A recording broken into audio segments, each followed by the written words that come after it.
Howdy folks, in this lesson we're going to be learning the classic bluegrass and old time tune Midnight on the Stormy Deep in the key of D.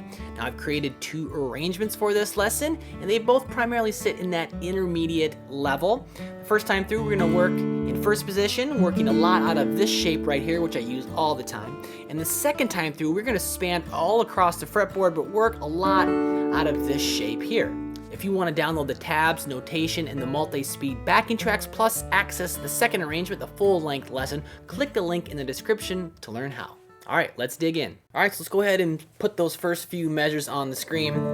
We're in the key of D, of course, and we're going to be working largely out of this D shape here. I've talked about it in some other lessons before, if you've been following me for a while. And what I'm going to be doing is I'm not going to be fingering the high E very often or at all. So I'm going to leave that high E open and it's going to kind of make for a D9 sound. And then I'm also going to be fingering it with my first finger on the G string, second finger on the B string, and then using my third on the D string, that F sharp note, in this particular shape, position, or inversion, if you will. I use it all the time, so we're going to, it's just going to be the shape and position we're going to use in the lesson. So here's the first four measures now. Sound like this, have a pickup on beat 2. So 1, 2, 3, 4, 1.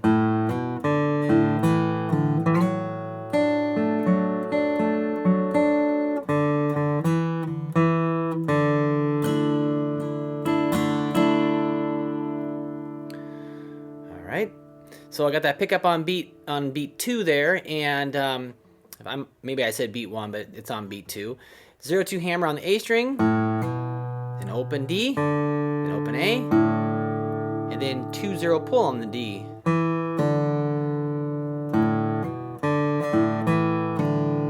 Okay, so a lot of ringing going on there. I want it to sound nice and connected. And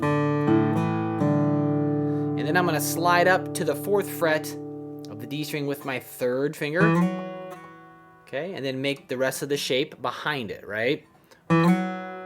See a little grace note slide, that's what the little 2-4 grace note slide is there. And then I'm just gonna do a little cross picking pattern through the chord. So, 1, 2, and 3, and 4, and so it'll be B, G, D, B, G, D, a little backwards roll, if you will. And you could also choose to strum this measure. We're going to be doing some of that too. We're going to just strum the measure to fill it out, to fill in the space.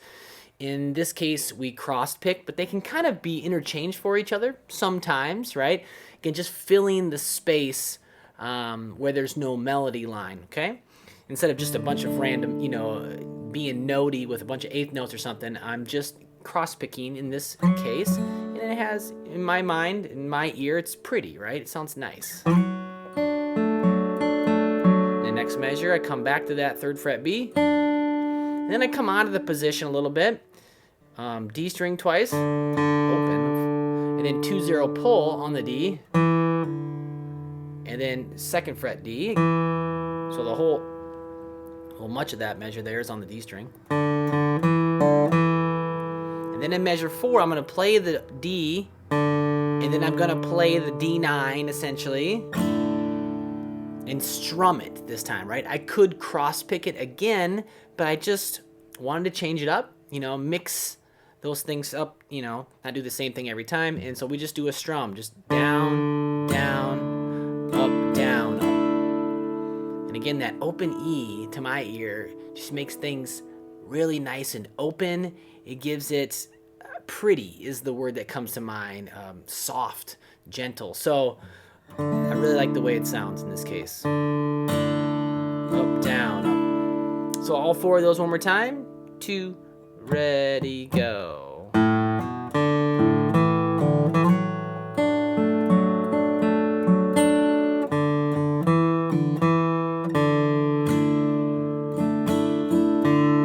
Went on just a bit there.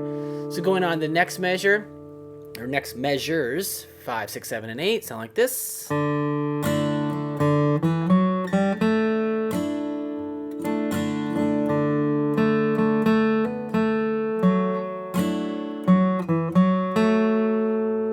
Okay, so measure 5, I landed on the open D, and I'm just going to do a down up strum on the D chord, and then a little bit of a run up into the A note. It's a melody note here, so open D, 2nd fret, 4th fret, open G, and then 2nd fret G. Kind of right up the D scale there. And then I'm going to strum, just like we did, same strumming pattern as measure 4. Measure 7, open D. And then 2 8th notes there on the on the G string, 2nd fret. And then a 2/4 hammer right there, and it's maybe a little bit hard to see on the tab, but it's a 16th note hammer. It could also kind of be a grace note, but we're going to just do a quick hammer on. Okay, and I may do that with my pinky as well,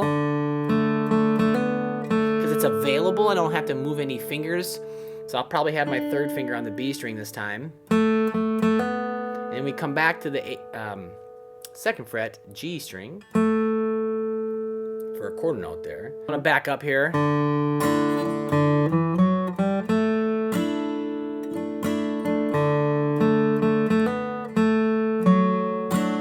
And I will have to kind of change my fingering here just a little bit as I'm working through it slowly, because I want to get my 3rd finger on the D string, right? And so I will have to, if I have it on the B, I will have to move it and replace it, if that makes sense. You gotta watch closely. I could use my pinky there, and I may. Again, it's one of those things, is you know, you can finger things multiple ways, and just kind of depending on where you're going, where you came from, will determine those fingerings. And when tunes are slow, like this is, we have more leeway, okay?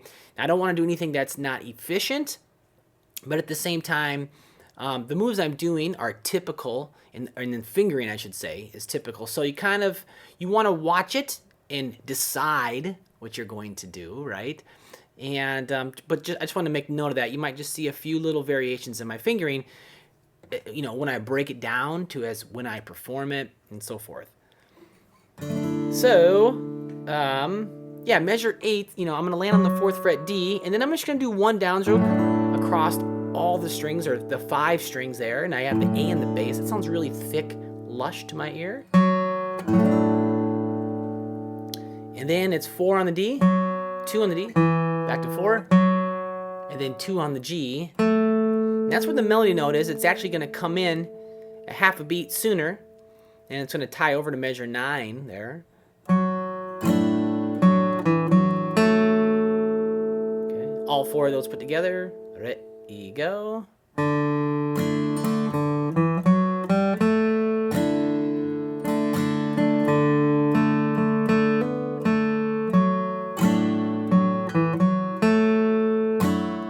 One more time for me. 3, 4.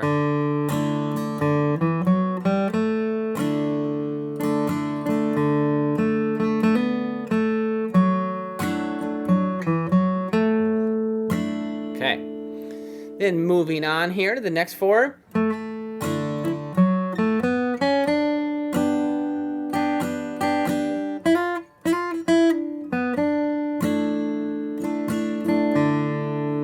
Okay, measure 9. That 2nd fret G note is tied over 2, okay? So we played it on the upstroke of the previous measure, on the and of 4, and it's going to tie over to the downbeat of measure 9, okay? So, and it's a quarter note there, so it's one beat, one full beat. So 1, and 1, and then we strum 2 and then we do a little run up to the melody note. 4 on the D, 2 on the G, 4, 2 on the B, and then we slide to the 3rd fret of the B, and we make this shape right here, the G chord, and we do a strumming pattern here, same as before, same as measures 4 and 6. So 1, 2, 3, and 4, and down, down, up, down, up, and then measure 11, we do one more downstroke, and then we're going to play on the 6th fret of the B. We're going to do a little slide in, And then we're gonna do it again, but now we have an 8th note run. So 6, 5, pull to 3, and now here's the tricky spot. I wanna get my 3rd finger on the 4th fret of the G, okay?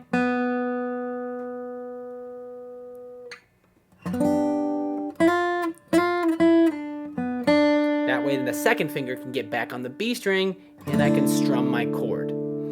Now, I thought about this a couple different ways because it's a little awkward there. You could just land there with your 1st finger and strum the high 2 strings for the measure, or just hold it for a whole note. A couple different ways you can go about it, assuming you're kind of playing with somebody else and someone else is keeping the rhythm. But 1.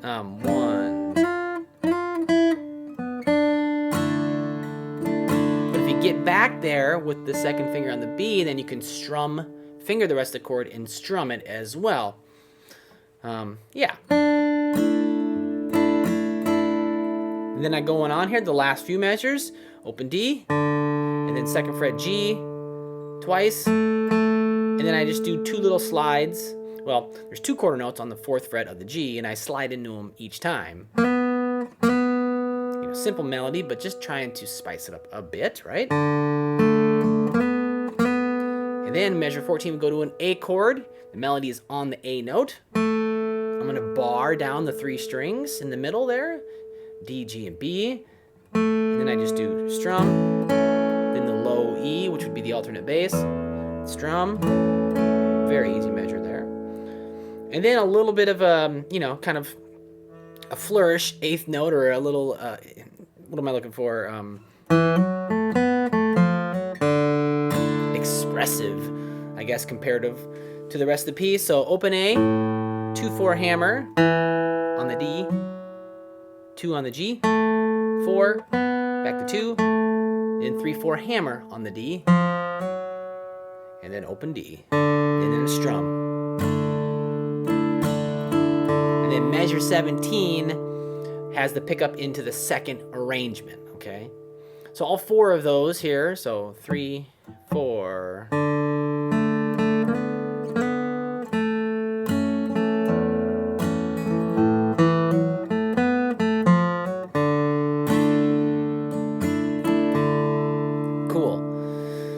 So there's the first arrangement for Midnight on the Stormy Deep. Again, if you want to download the tabs and the notation and the multi-speed backing tracks, click the link in the description to learn how, and you can get, again, access to both arrangements and all the practice materials, plus the sound slicer, the slowdowner looper as well.